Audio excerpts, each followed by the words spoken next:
الرحيم. وصلى الله وسلم وبارك على سيدنا محمد النبي الهادي الأمين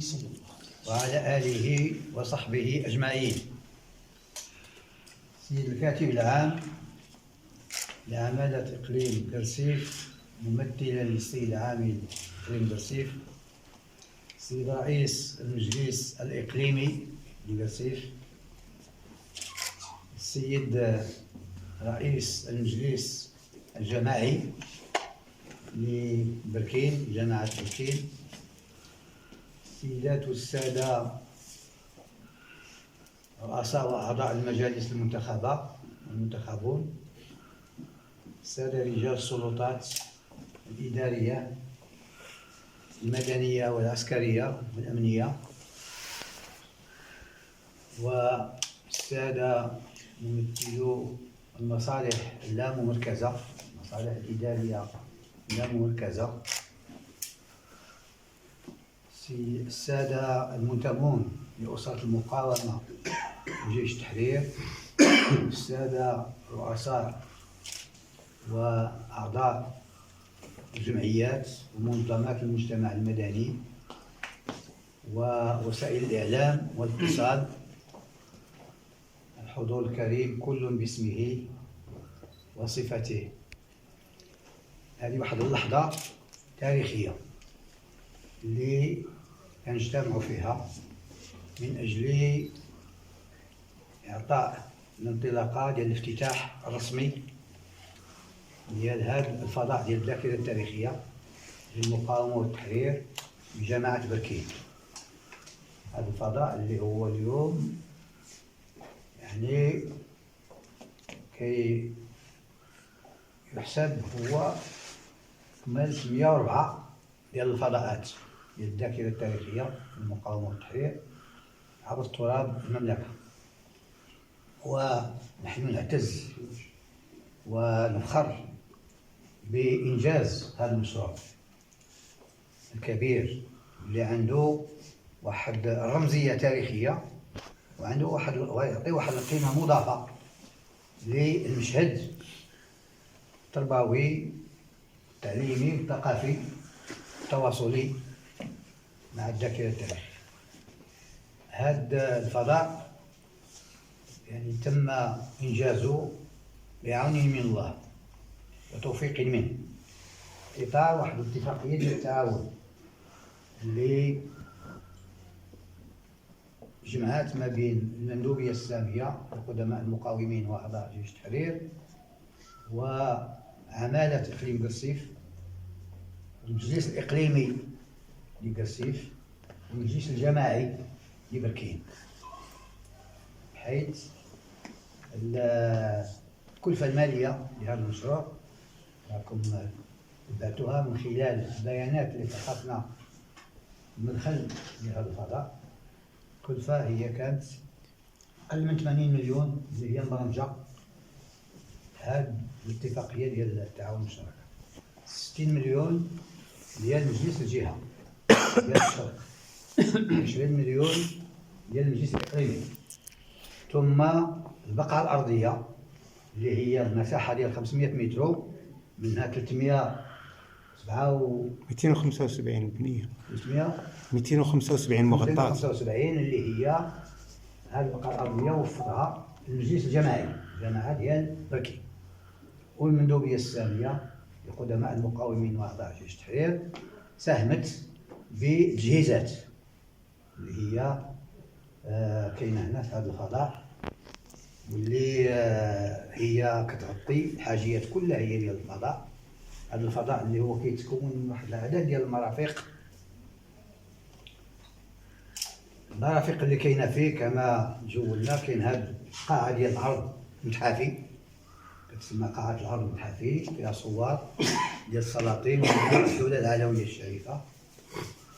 مع النوبات ديالهم مع سيادتهم، وفيها كذلك صور و يعني مشاهد ديال الأحداث التاريخية ديال فترة الكفاح الوطني من أجل الحرية والاستقلال والسيادة الوطنية والوحدة الترابية. قاعة ديال العرض المتحفي اللي بطبيعة الحال كذلك تضم واحد العدد ديال المعروضات، منها المعروضات اللي هي عندها علاقة وصيلة بالتاريخ ديال الكفاح الوطني، ومنها معروضات متحفية اللي هي محسوبة من التراث المحلي، يعني معروضات إثنوغرافية. إن شاء الله غادي مازال هذا الفضاء يستقبل معروضات أخرى اللي غادا تزيد تغنيه وغادا تزيد تكمل يعني المحتوى ديالو. بغيت باش يعني نوه ونتمن الإقبال ديال الساكنة ديال جماعة بركين الإقليم ديال قرصيف اللي ساهموا واحد العدد ديال المعروضات. من هنا كنحييهم وكنثني عليهم على هاد المبادرة ديالهم اللي هي نوع من المساهمة الفعلية في تأسيس هذا الفضاء ديال الذاكرة التاريخية للمقاومة والتحرير ديال بركين. ومن غير هذه القاعة ديال العرض المتحفي كاينة قاعة ديال الإعلاميات وحنا شفناها فيها عدد ديال الحواسيب 6 ديال الحواسيب اللي هما متوفرين. ان شاء الله الى اقتضت الحاجه والضروره باش نزيدوا العدد ديال هاد الحواسيب راحنا ان شاء الله غادي نلبيو الرغبه. وكاين كذلك قاعه اللي هي ديال مكتبه اللي شفناها، مكتبه زاخره واحد العدد ديال الاصدارات وديال المؤلفات وديال الكتب بما فيها الكتاب ديال الطفل. ونبغي باش نركز على الكتاب ديال الطفل اللي هو واحد الجديد، واحد الابداع جديد اللي تعاونوا معنا عليه واحد العدد ديال المبدعين قاصين وروائيين اللي موالفين تيكتبوا القصص وتكتبوا الروايات بواحد الاسلوب مبسط متناول ديال الجميع. وكذلك مزيان هذا الكتاب ديال الطفل مزيان بعدد ديال الصور اللي كتسهل الفهم ديال ما هو مكتوب. وهذه المكتبة أعتقد على أنها تضم سائر الإصدارات والمؤلفات ديال المندوبية السامية وقدماء المقاومين وأعضاء الجيش التحرير، ومازال غادي يكونوا فيها كذلك مؤلفات وإصدارات اللي كتجينا من عند واحد العدد ديال المؤسسات الوطنية بما فيها وزارة الأوقاف والشؤون الإسلامية والوزارة وكذلك وزارة الثقافة الإصدارات ديالها، وأيضا المعهد الملكي للثقافة الأمازيغية، وأيضا المؤسسة ديال التربية والثقافة والعلوم ليسيسكو اللي هي تابعة للمنظمة ديال التعاون الإسلامي، حيث نبغيو باش هذه المكتبة تكون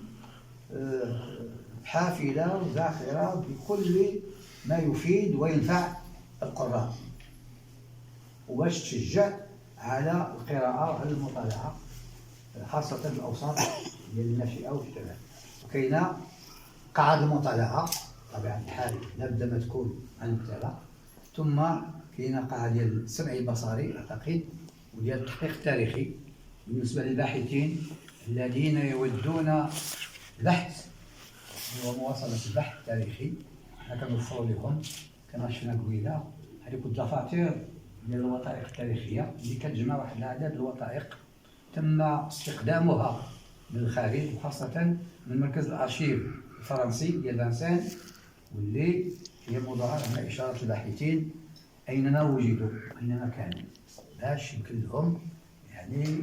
يتعاونوا بهذه المراجع وهذوك المصادر الكتابات التاريخية ديالهم، بحيث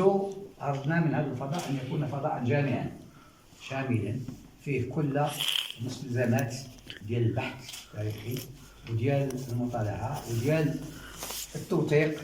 وديال التدوين ديال الكتابة التاريخية. هذا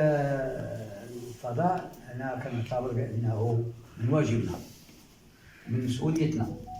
باش أنه يكون في هذه الجماعة بالخصوص جماعة ديال بركين